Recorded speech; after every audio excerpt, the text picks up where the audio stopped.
কালোডোবা গ্রাম, শীতের কুয়াশায় আচ্ছন্ন মৃতপ্রায় খেজুর গাছের জঙ্গল যেন জীবন্ত আতঙ্কের বাহক। প্রতি বছর খেজুর রস হয় গ্রামের প্রাণ, মিষ্টি স্বর্গীয় নির্যাস। কিন্তু এবার রস নয়, গ্রাস করে চলেছে এক অদৃশ্য তৃষ্ণা। প্রতি রাতেই একটা হাঁড়ি খালি হয়। কোন চোর?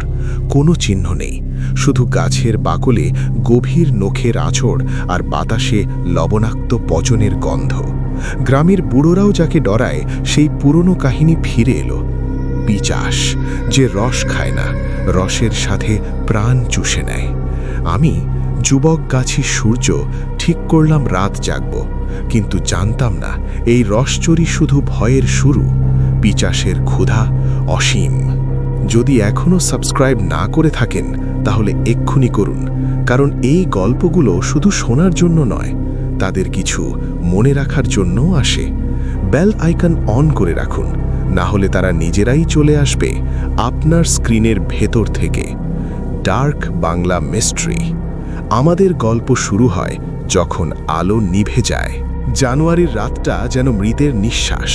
কুয়াশা এমন ঘন যে হাত বাড়ালেও নিজের আঙুল দেখা যায় না। গাছের আড়ালে লুকিয়ে দাঁড়িয়ে আছি, কিন্তু মনে হচ্ছে গাছের নিচে আমি নই, বরং অন্ধকারই আমাকে গিলছে। হাড়ির ওপর জমতে থাকা রসের শব্দ, টপ টপ টপ, একসময় হৃৎপিণ্ডের থেকেও জোরে শোনা যাচ্ছিল। হঠাৎ সব শব্দ একসাথে মরে গেল। ঝিঁঝি নেই, বাতাস নেই, পাতার নড়াচড়াও নেই। মনে হলো পুরো গ্রামটাই যেন কারো ঠান্ডা আঙুলে চেপে ধরা। তারপর গাছের ডালপালা নড়ল উল্টো দিকে, যেন ওপরের কোনো অদৃশ্য শক্তি ডগাগুলোকে পেছন থেকে টেনে মুচড়ে দিচ্ছে। কুয়াশার ভেতর থেকে একটা লম্বা অন্ধকার ছায়া ঝুলে পড়ল। দেহটা মানুষের মতো, আবার মানুষের মতো না। অস্বাভাবিক লম্বা হাত, হাড় বেরিয়ে থাকা পা, আর হাঁটুগুলো উল্টোমুখী। গলা ফুলে উঠেছে, যেন গলার ভেতর জমে আছে মৃতের কফ বা কোনো ভাঙা বাতাস আটকে আছে। সবচেয়ে ভয়ঙ্কর, তার মুখ নেই। মুখ থাকার জায়গায় শুধু একটা গভীর চিকন লম্বা ফুটো, আর সেই ফুটো থেকে শোনা যাচ্ছে জঠর গভীর চোষার শব্দ, যেন কারোর কবরের ভিতর থেকে শুষে নেওয়া হচ্ছে শেষ নিঃশ্বাস। ছায়াটা গাছ বেয়ে নামছে, মানুষের মতো না, পশুর মতো না। আঙুল দিয়ে গাছের বাকল কামড়ে ধরে ধাপে ধাপে নিচে নামছে, আর প্রতিবার তার নখ গাছ ছোঁয়া মাত্র বাকল উঠে যাচ্ছে চিড়িক শব্দে। হাড়ির কাছে পৌঁছে সে ঝুঁকল। ফাঁকা গলার ফুটোটা হাড়ির মুখে এমনভাবে চেপে ধরল যেন কেউ মৃতদেহে মুখ লাগিয়ে রস চুষছে।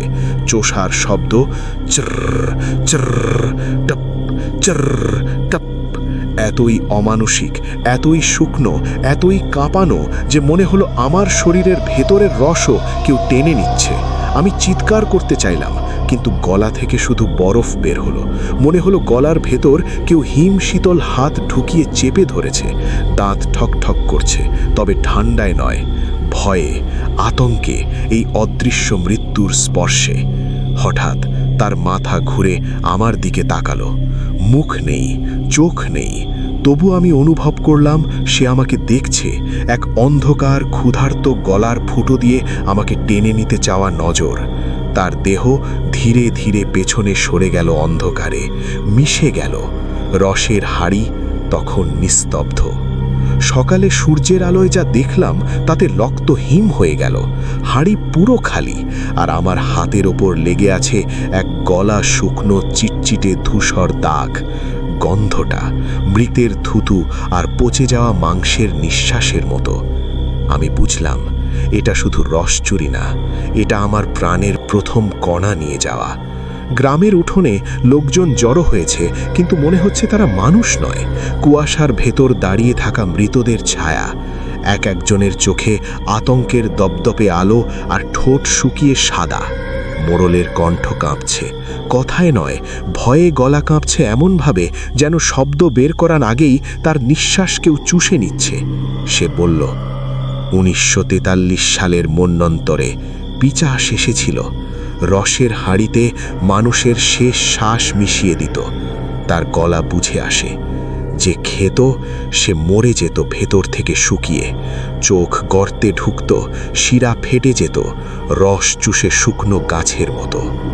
তখন আমি হাসলাম সবার সামনে, কিন্তু হাসিটা গলায় আটকে গেল, কারণ আমার নিজের হাসির শব্দটাও যেন কেউ চুষে নিল। রাতে আবার পাহারায় বসলাম। চারদিক অন্ধকার, ফাঁকা, বরফের মতো নিস্তব্ধ। ঠিক তখন পেছন থেকে হালকা বাতাসের মতো কারো শ্বাস লাগে। শব্দটা এত কাছে যেন গলার একদম পেছনে কেউ ফিসফিস করল। রস, সূর্য, তোর রস দে। মাথার চুল একসাথে শক্ত হয়ে দাঁড়িয়ে গেল। আমি ঘুরে তাকালাম, কেউ নেই, কিন্তু মাটিতে ছায়া পড়েছে। আমার নয়, কারোর একটা লম্বা ব্যাটানো গলাওয়ালা ছায়া, যা ধীরে ধীরে আমার ছায়ার ভেতর ঢুকে গেল। রাতের বাকি সময়টা প্রতিটি ফিসফিস যেন আরেকটু কাছে এলো, কান থেকে গলায়, গলা থেকে বুকের ভেতরে, বুক থেকে মাথার ভেতরে।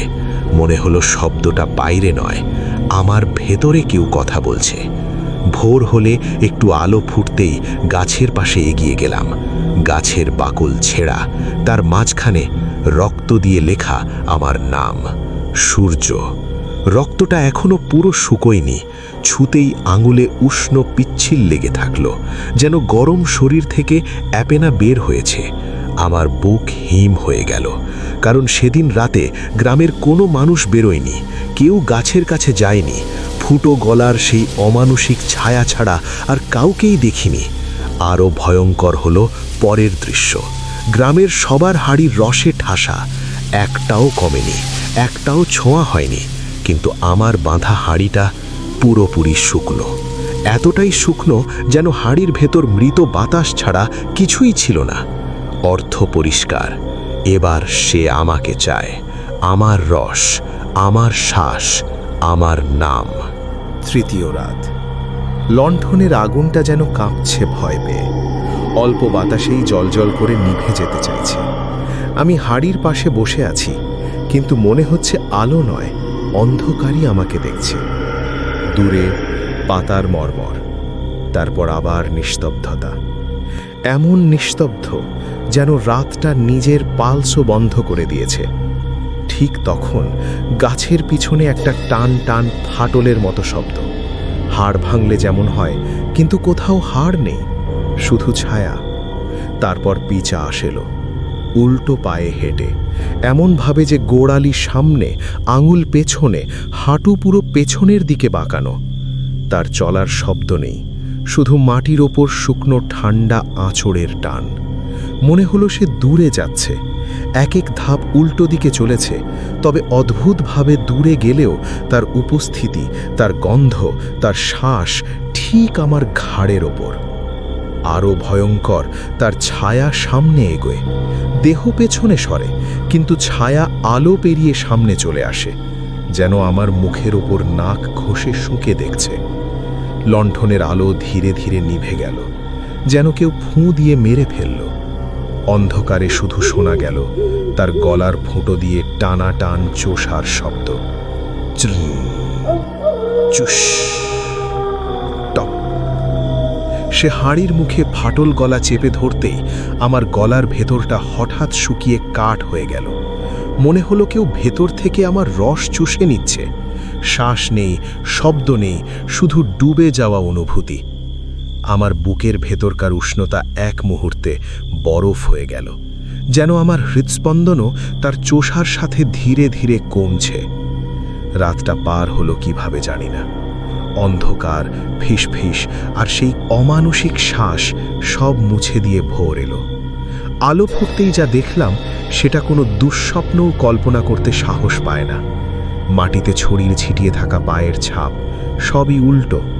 যেভাবে সে আসে, যেভাবে সে সরে যায়, কিন্তু এক জায়গায় একটা ছাপ আমার ছাপের ওপরে, উল্টো পায়ের ছাপ, ঠিক আমার পায়ের শিরার ওপর বসে আছে। গ্রামবাসীরা আমাকে দেখে পিছিয়ে গেল, মহিলারা বাচ্চাদের কোলে নিয়ে দৌড়ে লুকালো, বৃদ্ধেরা চোখ নামিয়ে ফিসফিস করল। ও পিচাসের সঙ্গী হয়ে গেছে, ওর মা উল্টো হয়ে গেছে। আমি নিচে তাকালাম। পায়ের ভেতর হঠাৎ একটা অস্বস্তিকর টান, হাঁটুর ভেতর ব্যথা, আঙুল যেন উল্টো দিকে মোচড় দিচ্ছে। আমি নড়তে যেতেই মনে হলো পায়ের হাড় কেউ ধীরে, নরমভাবে, সাবধানে উল্টো ঘুরিয়ে দিচ্ছে, যেন নতুনভাবে সাজিয়ে নিচ্ছে। আমি বুঝলাম গতরাতে সে শুধু রস নেয়নি, আমার দেহ পরিবর্তন করতে শুরু করেছে। চতুর্থ রাত। হাড়ির নিচে টিমটিমে আগুন। ধোঁয়াটা যেন নাকে নয়, সরাসরি মস্তিষ্কে ঢুকে শিরা টেনে ধরে। সারা শরীর ঠান্ডায় জ্বরসর, কিন্তু গলার ভেতর আগুন জ্বলছে। আজ আমি প্রস্তুত। হাড়িতে বিষ মিশিয়েছি, মাটি গলা এক পুরনো বিষ, যেটা নাকি আত্মা পর্যন্ত ঝলসে দেয়। মধ্যরাত পেরোতেই গাছগুলো হঠাৎ নিথর, বাতাস থেমে গেল, চারদিকের অন্ধকার যেন গা ঘেঁষে শ্বাস নিল। তখনই কিছু একটা মাটি ছিঁড়ে পুড়ে উঠে এলো। লম্বা কঙ্কাল হাত, নখগুলো জং ধরা দায়ের মতো, আর শরীরটা যেন পিছনে টানা শুকনো চামড়া। পিচাস। এবার সে কোনো শব্দ করল না, শুধু বুকের ভেতর থেকে একটা ভেজা শো শো আওয়াজ বেরোচ্ছিল, যেন মৃত গর্ভের ভেতর বাতাস ঢুকছে। সে হাড়ির দিকে ঝুঁকল, বেসিনে পানি গড়ানোর মতো শব্দের রস চুষতে লাগল। বিষে কোনো প্রতিক্রিয়া নেই, বরং হাড়ির ভেতর রস ধীরে ধীরে বদলে যেতে লাগল। পাতলা সাদা রস হয়ে উঠল, গাঢ় আঠালো লাল রক্ত। আমি অবাক হয়ে তাকিয়ে দেখলাম, রসের গায়ে ফুটে উঠছে ছোট ছোট মাংসের তন্তু, যেন কারো শরীর থেকে ছেঁড়া টুকরো ভাসছে। গন্ধটা লেবুর মতো টক নয়, বরং জীবন্ত খোলা মাংসের মতো গরম, লবণাক্ত। অসহায় কৌতূহলে এক আঙুল ডুবালাম। আঙুল তুলতেই রক্তটা আঠার মতো লেগে থাকল। চেটেই ফেললাম। মুহূর্তেই গলার ভেতর অলৌকিক তৃষ্ণা দাউ দাউ করে উঠল। মনে হলো আমার জিভে কেউ তাজা হৃৎপিণ্ড চেপে ধরেছে। মাথা ভারী, চোখের পেছনে টান। আমি আরও চাই, আরও রক্ত চাই। ঠিক তখন গাছের খুসখুসে বাকলে একটা বিকৃত দাগ নড়ল। ধীরে ধীরে একটা মুখ ফুটে উঠল, আর সেই মুখ আমার মায়ের। কিন্তু সে আমার মা নয়, অপরিচিত, অমানুষিক, মৃতের মতো কুঁচকে যাওয়া, চোখ দুটো শূন্য কালো গর্ত, ঠোঁট ছিঁড়ে রক্ত চুই চুই করছে। মুখটা বাঁকা হাসল, তার কণ্ঠ শুকনো পাতার মতো খসখসে। তুই তুই আমার রস খেয়েছিস। আমি পিছিয়ে গেলাম। মুখটা আরো বড় হলো, বাকল ছিঁড়ে তাজা রক্ত পড়ল টুপ টুপ। আজ আমি তোর রস খাব। গাছের গায়ে মায়ের দুটো ডোবা চোখ হঠাৎ খুলে গেল, আর সেই শূন্যতার ভেতর থেকে দেখা গেল আরও এক জোড়া চোখ, পিচাসের। এখন দুজনেই আমাকে দেখছে, এবং তারা ক্ষুধার্ত। পঞ্চম রাত। চাঁদনি, বাতাসে অদ্ভুত এক গন্ধ, পচা মৃতদেহ আর পুড়ে যাওয়া কাঠের মাঝামাঝি কিছু। গাছের নিচে দাঁড়াতেই মনে হলো অন্ধকারটা নড়ছে, যেন গাছটা শ্বাস নিচ্ছে। হঠাৎ গুড়ির ভেতর থেকে ভেজা গড়গড় শব্দ। আয়, ভেতরে আয়, রস এখানে, গরম, এখনো টাটকা। কণ্ঠটা এমন যেন দম বন্ধ হয়ে আত্মা বেরিয়ে যাওয়ার সময় কারোর গলার ভেতর থেকে উঠছে। গাছের বাকল বরফ শীতল, কিন্তু তার নিচে কিছু একটা নড়ছে, মাংসের মতো নরম, স্পন্দিত। আমার মাথায় যেন কোনো অদৃশ্য হাত চাপ দিল। রস, রস, রস। শব্দটা গাছ নয়, আমার কানের ভেতর থেকেই আসছে। আমি ছুরি তুললাম, হাত কাঁপছে, কিন্তু কাঁপনটা আমার নয়, গাছের। ছুরি চালাতেই বাকল ছিঁড়ে একটা পচা চামড়ার মতো স্তর বেরোলো, আর ভেতর থেকে গরম বাষ্প উঠল, মোটা, তেলতেলে, রক্তগন্ধে ভরা। কিন্তু কোনো রস নেই, শুধু কালো দানাদার ঘন তরল, যেন মাটির নিচে বহু বছর ধরে জমে থাকা মৃতের রক্ত। গন্ধটা এত ভয়ঙ্কর, আমার চোখে পানি চলে এলো। টক্সিক, দগ্ধ মাংসের গন্ধ। আমি হাত বাড়াতেই সেই তরল ধীরে ধীরে আমার আঙুল জড়িয়ে ধরল, যেন জীবন্ত। 1 সেকেন্ড পরেই চিনচিন চিনচিন আমার চামড়া পুড়তে শুরু করলো। মনে হলো আঙুলের নিচে কেঁচোর মতো হাজারটা নরম দেহ ছটফট করছে। ব্যথায় চিৎকার করতে যাব, ঠিক তখনই গাছের ওপরের শুকনো পাতাগুলো একসাথে হাসল। শব্দটা মানুষের নয়, একটা পিশাচের হাসি, গড়গড় টানাটান গভীর কঙ্কাল স্বর। কেন বের করলি হাত? পাতার ফিসফিস। রস তো তোর ভেতরেই আছে। আমি পিছিয়ে আসতেই দেখলাম গচ্ছির ভেতর চেরা জায়গাটা ধীরে ধীরে মানুষের বুকের মতো ওঠানামা করছে। গাছটা যেন আমাকে ডাকছে নয়, বরং খেতে চাইছে। ভোর হলো কোনোভাবে। আলোর প্রথম রশ্মি গায়ে পড়তেই হাতটা জ্বালা করতে লাগলো। তালুর কেন্দ্রে একটা ছোট গর্ত হয়ে গেছে। গর্ত থেকে কোনো রস বেরোচ্ছে না, শুধু কালো পানি টুপ টুপ মাটিতে পড়ে দাগ বানাচ্ছে। আর সেই দাগগুলো উল্টো পায়ের ছাপদের দিকে যাচ্ছে। ষষ্ঠ রাত। আকাশের রং কালো নয়, গলাকাটা মানুষের রক্তের মতো দম চাপা লালচে। পুরো গ্রাম নিশ্চুপ, কুকুরও ডাকছে না, শুধু দূরে কোথাও মাটি নড়ার শব্দ, ধীরে ধীরে, যেন কেউ ভেতর থেকে ঠেলে তুলছে। আমি কবরখানার দিকে চোখ রাখলাম। প্রথমে শুধু মাটি ফাঁকা হয়ে উঠল, তারপর মাঝরাতের নিস্তব্ধতা ভেঙে মাটি ফেটে গেল। চরচর চরচর একটা কঙ্কাল হাত বেরোলো। তার ওপর পচা মাংস, শুকনো কালচে, জায়গায় জায়গায় ছেঁড়া। হঠাৎ পচা পাঁজর উঠল, তারপর হাড়ের গলা, আর সেই গলার মাঝখানে একটা বিশাল ফুটো যেখান থেকে কালচে গ্যাস বেরোচ্ছে। তারপর উঠল আরেকজন। পুরো কবরখানা যেন মৃতদের ভিড় করে আমার দিকে তাকিয়ে আছে। তাদের চোখ নেই, কিন্তু আমি তাদের দৃষ্টির ঠান্ডা অনুভব করলাম পচনের গন্ধ, মরচে ধরা দাঁত আর কেটে ফেলা শিরার লবণাক্ত বাষ্প। হঠাৎ সবাই একসাথে মাথা ঘুরিয়ে একদিকে তাকালো। অন্ধকার ফাঁকা হয়ে সেখান থেকে বেরোলো পিশাচ, উল্টো পা, কালো লম্বা শরীর, আর শুকনো গলার ফুটো থেকে স্রেফ শোঁ শোঁ বিষাক্ত বায়ু বেরোচ্ছে। কিন্তু মরাগুলো রস খায় না, তাদের চোখ শুধু আমার দিকে। তারা দাঁড়িয়ে আছে পিশাচের পিছনে। মনে হলো পিশাচই তাদের ডেকে তুলেছে। একসময় সবাই একসাথে শ্বাস টানল। আওয়াজটা যেন মরে যাওয়া শত মানুষের বুক ফাটার শব্দ। আমি দৌড় দিতে গেলাম, কিন্তু আমার পা হঠাৎ ধাম করে থেমে গেল।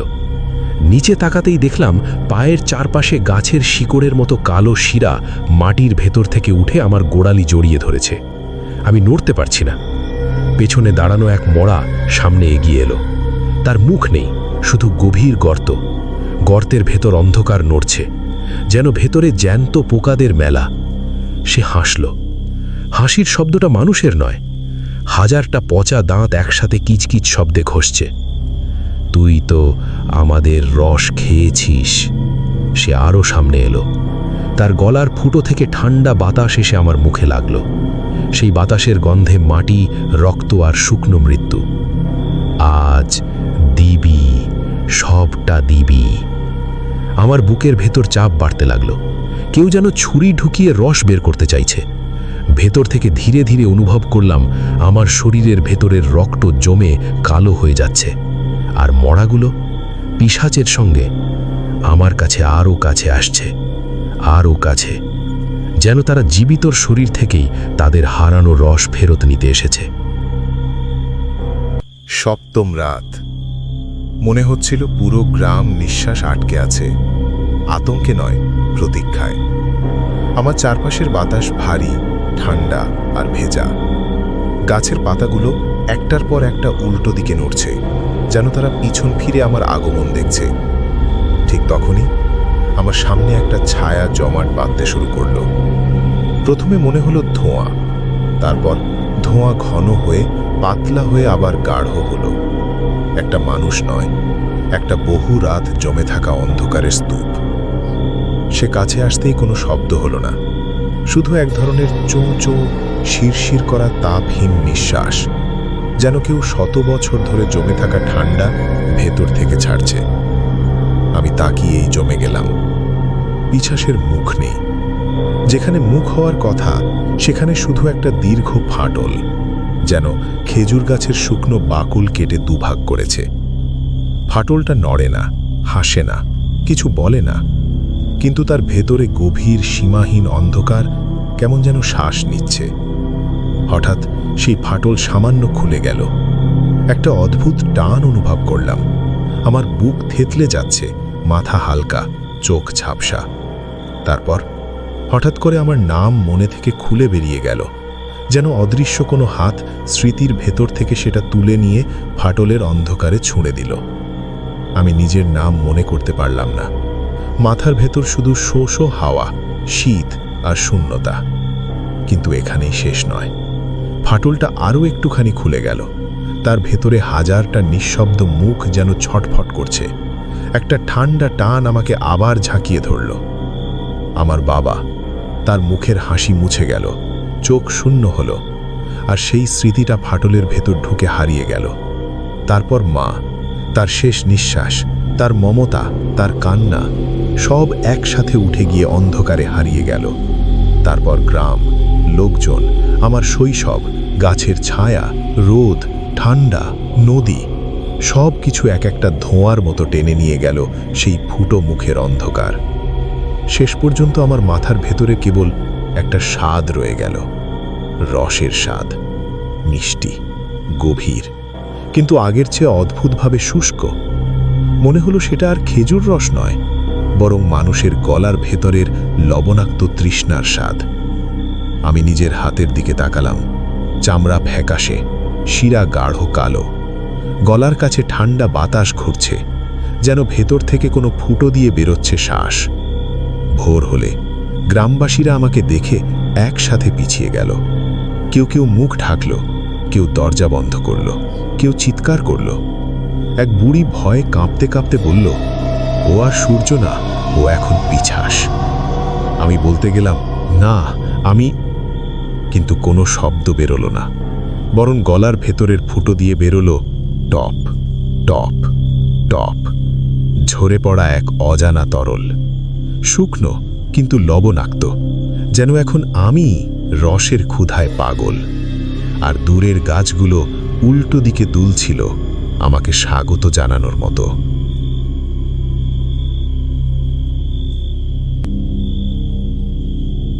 অষ্টম রাত। গ্রামের প্রতিটা খেজুর গাছ যেন রাতারাতি স্ফীত হয়ে উঠেছে, মোটা টান টান প্রসূতির পেটের মতো। বাকলে ফেটে ফেটে লম্বা দাগ পড়েছে, আর সেই দাগের ফাঁকে ফাঁকে নড়াচড়া করছে কিছু। নরম নয়, ঠিক যেন হাড়ওয়ালা কিছু কাঁপছে, ধাক্কা দিচ্ছে, ঘুরছে।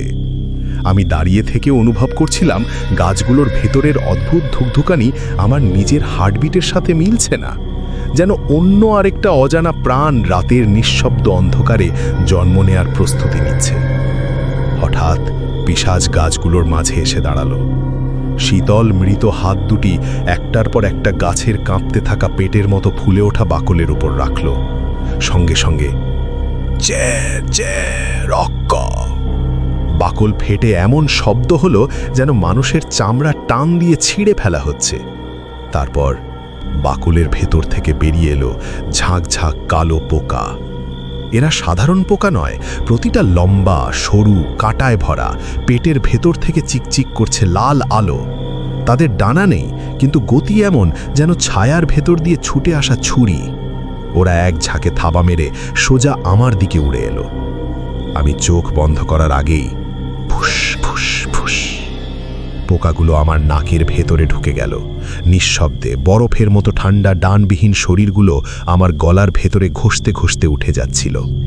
আরেক দল আমার কানের ছিদ্র দিয়ে হাড়ের ভেতর ঢুকে কুক কুক শব্দ করতে করতে এগোচ্ছিল। তারপর সবচেয়ে ভয়ঙ্করটা হলো যখন ৩-৪টে সরাসরি আমার চোখের ভেতর ঢুকল।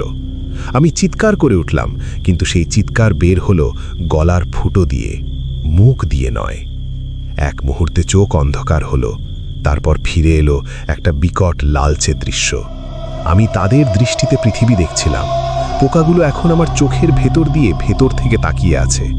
আমার পেটের ভেতর তখন নড়াচড়া শুরু হলো, ধীরে ধীরে, তারপর আরও জোরে।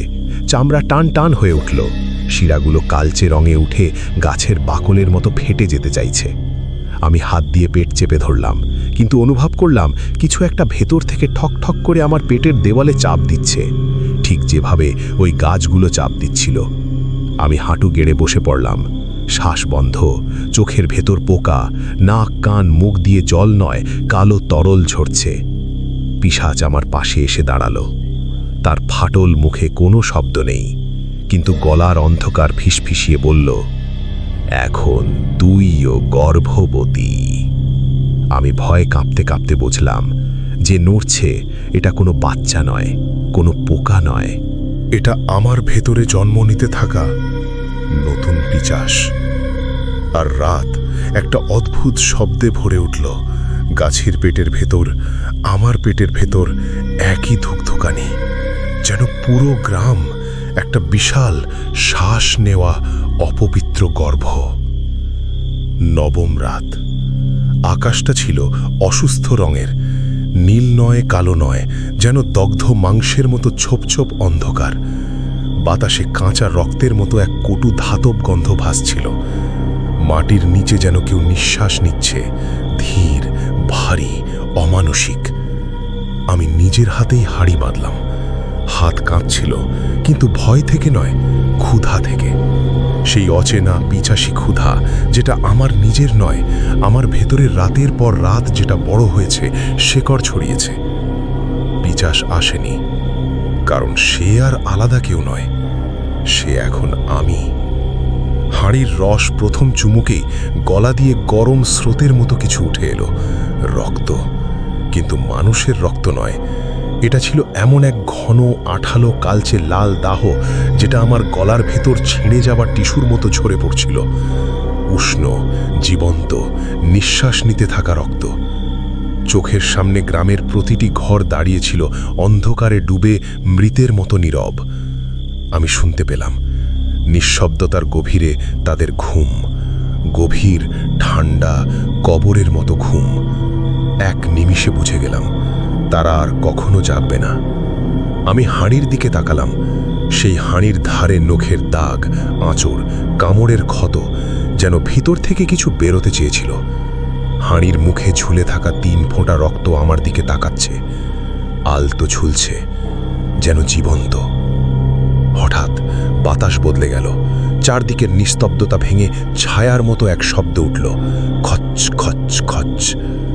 গ্রামের সব দরজা ভেতর থেকে ধীরে ধীরে খুলে গেল। প্রতিটি ঘর থেকে ঠান্ডা কুয়াশার ধোঁয়া বেরোতে লাগলো।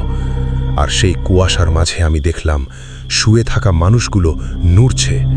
তাদের চোখ নেই, শুধু পোড়া গর্ত, কিন্তু গর্তের ভেতর কিছু জ্বলছে, লাল, ক্ষুধার্ত। আমাকে দেখছে।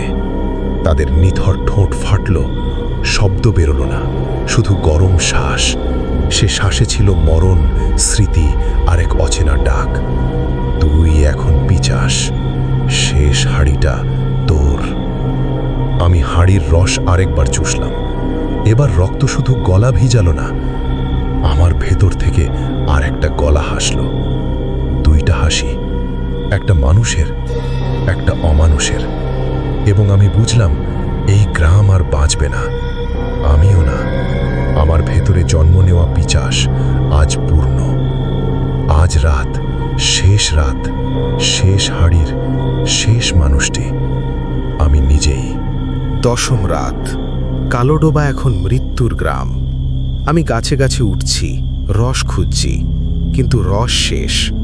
এখন তৃষ্ণা অন্যরকম। গলার ফুটো দিয়ে রস চাই, মানুষের রস। আমি তোমার জানালার বাইরে দাঁড়িয়ে, শুনতে পাচ্ছ না? Top top top. তোমার গলার ফুটো দিয়ে রস ঝরছে। আমি আসছি। কালোডোবা গ্রামের নাম এখন কেউ জানে না। শীত এলে দূরের গ্রামে খেজুর রসের গন্ধ পেলে লোকজন জানালা বন্ধ করে দেয়। যদি কোনো রাতে টপ টপ শব্দ শুনতে পাও, যদি গলা শুকিয়ে কাঠ হয়, যদি আয়নায় নিজের গলায় ফুটো দেখতে পাও, যেন সে এসে গেছে। আর কখনো রস খেও না, কারণ সেটা তোমারই রস। শীতের পিচাস, ক্ষুধার্ত, তুমিই তার পরবর্তী হাঁড়ি।